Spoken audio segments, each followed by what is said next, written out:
Yeah. Okay, let's talk about it then. Okay. Yeah, so pretty much, like you said, Miami is a 2-loss team, right? 2-loss ACC team. You got SMU, a 1-loss ACC team. Clemson with a three losses, this and a third. Now, I think Clemson kind of shot themselves in the foot with not taking care of business against South Carolina. But it's still, yet again, I think I know if they win, they'll be in. If they lose, they'll be out, right? But then you have a situation where SMU, a 1-loss team, going to their conference championship, end up taking their second loss on the season, can be possibly be left out of the playoffs in favor for some 3-loss teams. And again, going back to Miami, even though they aren't playing for the conference championship, you still have a 2-loss team. Now you have a bunch of 2-loss teams within the conference like the SEC or the Big Ten. Even if they're sitting at home, they'll be pleading their case, saying not even pleading their case, they'll be good, to be honest with you. But if they weren't, they would be 100% good. They'll be locked into the playoffs. They would be having that conversation. But you got a Miami have to go on a begging tour, not necessarily just a begging tour in a bad way, but just politicking. We got to get out here and politic. To Miami, the ACC, even other coaches. I've never seen this shit done before in my life. Dabo advocating for SMU, pretty much all of these ACC coaches. Seeing the jig and seeing how it ended last year and seeing what we have now are pretty much coming together and voicing their opinions. And they're absolutely right, in my opinion, even though I hate Miami, this, that, and the third. If you look at the games that's been played, common opponents, all that type of deal, and I think they said that Miami has 0 top 25 wins and Bama has like 3 or so or some shit like that. Mm-hmm. Same damn time. What are these rankings based off of? Preseason rankings, right? For the most part. Totally opinion based. There's no real metric to decide who is ranked 1 through 25. It's just some people get together and say who they think the best through the worst teams are. So that's why it's disappointing. I kind of saw it coming. So why I wasn't really a big fan of the expansion was it was only a way to get more SEC and Big Ten teams in it. They presented it like winning would matter. And then when there was an opportunity to say, hey, man, you had your chances. Look at this season. Who walked through this season unscathed thus far? Oregon, that's it. Everybody else took at least one.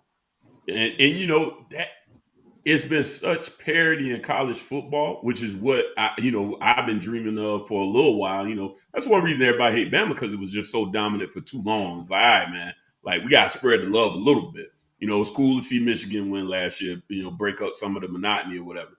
But if the spirit of this was winning should matter, which is what I thought they were trying to preach, then losses got to matter too.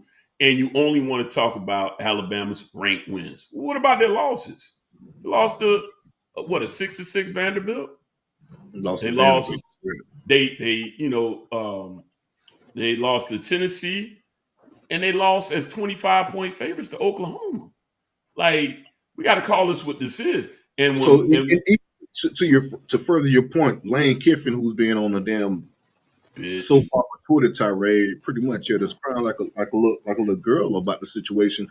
Oh, hey, look at who will be favored this, that, and the third. I'm pretty sure Ole Miss will be favored by X amount of points against whatever Big 12 team, ACC team, whatever it may be.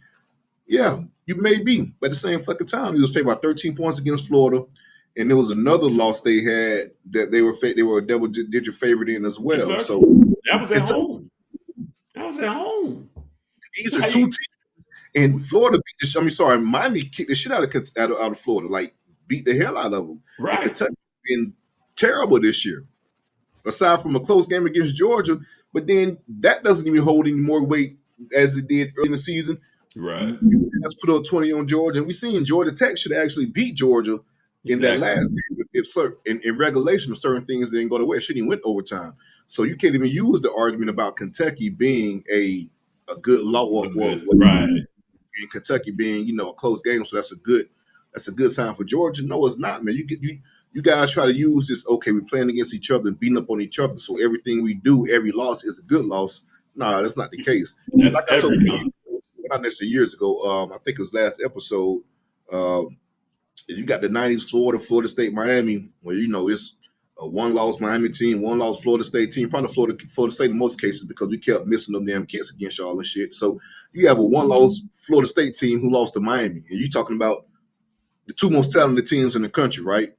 If that's the case, then Florida State should say, hell, if we play Penn State in the fucking national championship, we'll beat the shit out of their ass. We'll be favored by X amount of points, you know. Right. But games have to matter, right? And as far as the playoff committee, we can see it's a clear agenda.